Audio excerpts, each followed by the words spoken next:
Olá, você é nosso convidado a acompanhar a partir de agora uma conversa com a senadora Simone Tebet. E o nosso tema é a audiência pública realizada em sessão conjunta com a Comissão de Assuntos Econômicos e de Infraestrutura aqui do Senado Federal, que trouxe o atual presidente da Petrobras para falar sobre os desafios que a empresa enfrenta, bem como sobre a apresentação do balanço de 2014, que saiu 4 meses depois do ano ter sido encerrado. Vários parlamentares participaram com uma preocupação de saber sobre investimentos da empresa, como é que fica a gestão da Petrobras a partir de agora. E esse, especificamente, é o nosso tema com a senadora. Senadora, muito obrigada pela sua presença aqui no nosso programa. É um momento muito desafiador de uma empresa que responde por uma parte relevante do PIB brasileiro, né? Sem dúvida. Obrigada, Tânia, pela oportunidade, através do programa Argumento da TV Senado, falar com todo o Brasil. Uma questão, sem dúvida nenhuma, que está pautando aí a mídia e preocupando a população como um todo. Primeiro dizer que foi muito produtiva a vinda do presidente da Petrobras e que nós estamos todos aqui para ajudar esta, que é a maior empresa brasileira e a maior estatal, detém o monopólio da maior riqueza do Brasil, que é o que a gente chama do ouro negro, mas que passa por uma dificuldade muito grande financeira e econômica, fruto, nós sabemos, de denúncias gravíssimas de corrupção que abalaram não só a Petrobras, mas toda a economia do Brasil como um todo. Então, a vinda é muito positiva, mas os números nos assustaram. Né? Nós esperávamos, sim, os 6 bilhões de prejuízo fruto da corrupção, mas não imaginávamos que o rombo com a má administração chegasse a mais de 40 bi.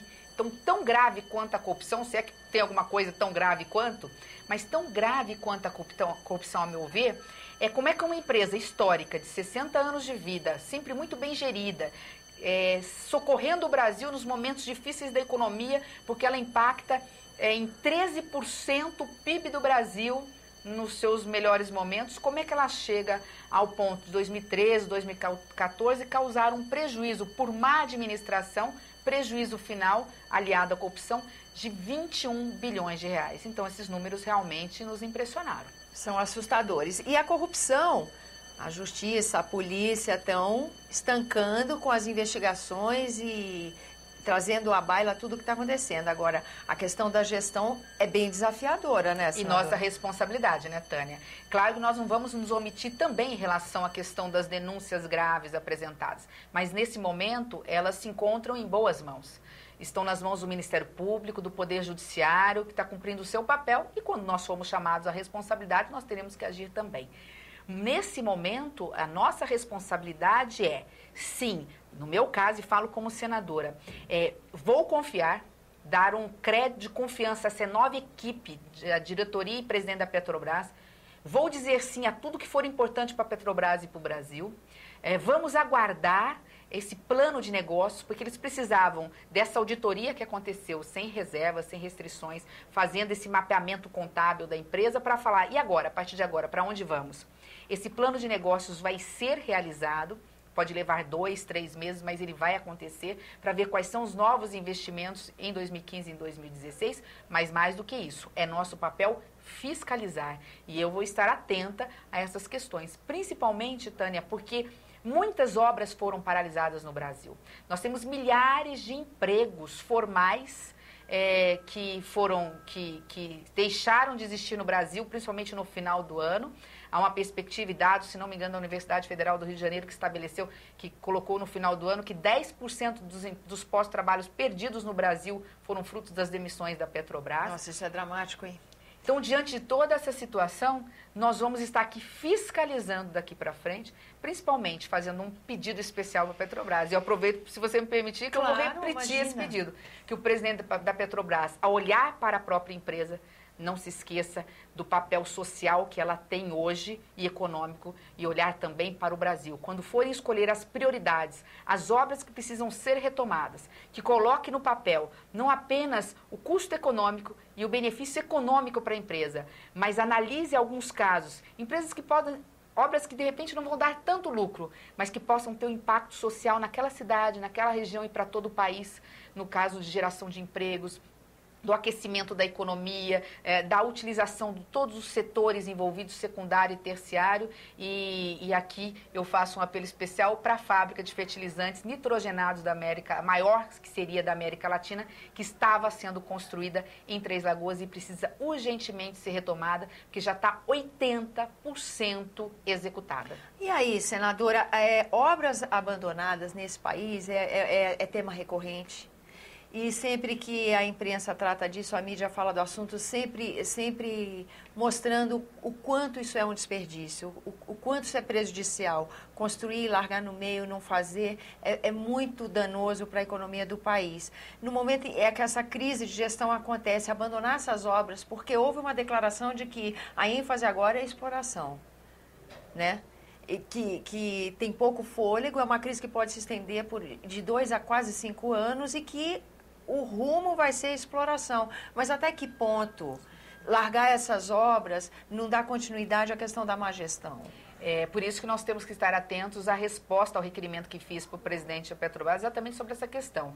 Em que pese a questão da exploração, que é o foco da Petrobras, o que faremos com os outros setores que a Petrobras começou a investir e hoje paralisou. Em 2015, segundo a informação, vai ter um desinvestimento. O que eles chamam de desinvestimento? Eu não sabia, acabei aprendendo alguma coisa na CAI. O desinvestimento é o prejuízo que a Petrobras está tendo pela paralisação dessas obras. O material que fica depreciado em função do tempo, que perde, o aluguel de equipamentos que de repente tem que continuar porque o contrato está aí, enfim. O desinvestimento para 2016 está previsto para a ordem de 10 bilhões de dólares. Então, nós estamos falando de mais de 25 bilhões de reais. Então, não é melhor pegar esse recurso, junto ao BNDES, por exemplo, para poder não só não ter esse prejuízo de 25 bi, mais 25 bi negativos, e jogar em investimentos, gerando mais emprego, fomentando a indústria e tendo essas fábricas prontas que vão gerar lucro para a própria empresa, do que deixar aí a segundo plano? Será que não é um momento também de se buscar parcerias, não em todos os segmentos, porque o petróleo é nosso, o pré-sal é nosso, mas em alguns segmentos como o próprio fertilizantes, gás, do que deixar, e que é superavitária, ela será superavitária, do que simplesmente colocar assim, desinvestimento, 10 bilhões de dólares, que é o que nós achamos, já sabe que vai se perder isso? Até que ponto isso não é um crime de responsabilidade, você sabendo disso, não buscar alternativas. Não quero me antecipar, Tânia, eu falei aqui, mas quero, no primeiro momento, dizer que eu confio nessa diretoria, confio no presidente e acho que ele colocou esse número apenas para mostrar que daqui para frente ele vai buscar esforços para diminuir esses prejuízos e talvez esteja pensando até nisso que nós estamos falando. Parcerias, retomada dessas obras que não seja exploração de petróleo também. Agora, outra coisa que é intrigante nessa história da Petrobras é a questão de auditoria, né? Porque até 2013 essa empresa era auditada, os auditores aceitavam os balanços, coisa que não aconteceu em 2014, quando a Operação Lava Jato já estava deflagrada e era outra circunstância. Mas até que ponto isso não gera uma responsabilidade? Até que ponto uma empresa de auditoria pode trabalhar durante uma década assinando balanços onde há desvios de recursos e isso não gera nenhum tipo de consequência legal, por exemplo? Sem dúvida. Isso tudo a partir de agora, como há o foco principal numa questão considerada até pela sociedade brasileira mais grave, que são essas denúncias de corrupção que estão sendo apuradas, a partir daí vai haver uma série de desdobramentos em relação à responsabilidade pessoal e em relação à responsabilidade da estatal e das agências também. Então, agora começa o desdobramento de todas essas histórias. O foco principal, ao meu ver, nesse momento crucial, tem que ser com o combate à corrupção dentro da empresa. Eu acho que nesse ponto foi estancado daqui para frente, né? E o olhar para o retrovisor, nós vamos aguardar aí as decisões judiciais e fiscalizar para que essa má gestão não ocorra daqui por diante. E a partir daí todos esses desmembramentos. De quem foi a culpa? Qual a responsabilidade? Qual a responsabilidade pessoal? Qual a responsabilidade subjetiva e objetiva da estatal? Aí envolve questões jurídicas a se perder de vista. Nós teremos, quem sabe, se eu estiver viva, daqui 20, 30 anos, ainda sentenças judiciais relacionadas a essa situação. Reverberando ainda essa situação. É uma coisa impactante mesmo. E muito você, triste, que é cidadão, não deve também perder esse fôlego de acompanhar, porque é um ritmo, às vezes, mais lento do que a gente desejaria que fosse, né, senadora? Porque também nós não podemos, e aí nós temos que ser justos em todos os lados. Existe o devido processo legal, a justiça, até para evitar a anulação de decisões, ela tem que dar também a ampla defesa à instituição, às pessoas envolvidas, aos nomes que foram apresentados, a todo há um bônus e um ônus. A democracia tem os dois lados, né? Os dois lados da moeda, né? Aos direitos vêm os deveres, vêm as responsabilidades. Mas o importante é que as coisas acontecem e vão acontecer. E quando depender na minha parte, eu acredito que do Senado nós vamos estar aqui acolhendo e recebendo todas as sugestões, indicações e propostas apresentadas pela própria empresa no sentido de promover o desenvolvimento dela. Até porque eu acabei de fazer um pronunciamento, Tânia, onde eu falei claramente, da mesma forma que nos últimos 60 anos a Petrobras foi responsável nos momentos difíceis que nós passamos, de redemocratização, momentos políticos que refletiram na economia, com desemprego, analfabetismo, um índice absurdo de miséria nesse país. A Petrobras se despontou, né, alavancando o desenvolvimento econômico e social. Neste momento, se inverteu, esse ciclo virtuoso se inverteu.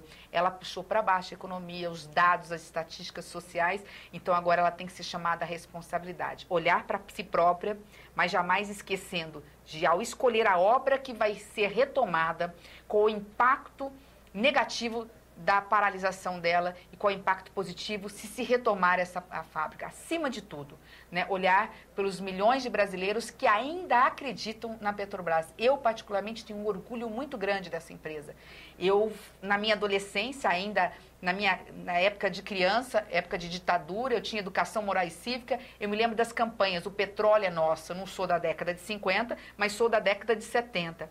E isso ficou muito forte, esse patriotismo, esse civismo que está faltando tanto nos corações da população brasileira, principalmente dos jovens que não presenciaram tudo isso, precisa ser resgatado. E por que não resgatar aqui a bandeira da Petrobras? Nós temos quase 100 mil empregados, funcionários, que eu chamo de colaboradores, que hoje estão lá com a sua autoestima embaixo, deram a sua vida para a empresa e hoje vêm e falam assim, né, o que fez com essa empresa que eu ajudei a construir? Eu quero dizer a essas pessoas, inclusive, que estão nos ouvindo, que nós somos muito gratos a vocês por terem construído essa empresa que é orgulho para todos nós, líder mundial, talvez junto com a Embrapa, as únicas duas empresas, né, uma sociedade de economia mista, a Embrapa, uma empresa pública, que se despontam nesta, que a gente chama de economia do conhecimento, de ciência e tecnologia, porque nós, no Brasil, sempre no rodapé, sempre puxado pelas demais nações,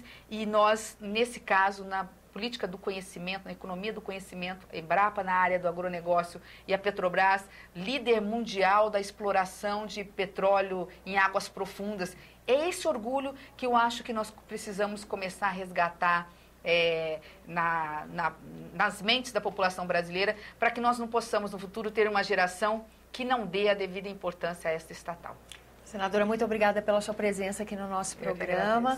A você que nos acompanha, nós agradecemos também a sua presença, a sua atenção. Lembrando que esse é o programa Argumento, que você está sempre convidado a fazer sugestões e críticas ao trabalho da TV Senado. E para isso é 0800 61 2211, ligação gratuita. E se você quiser rever esse ou outro dos programas da TV, senado.leg.br/TV.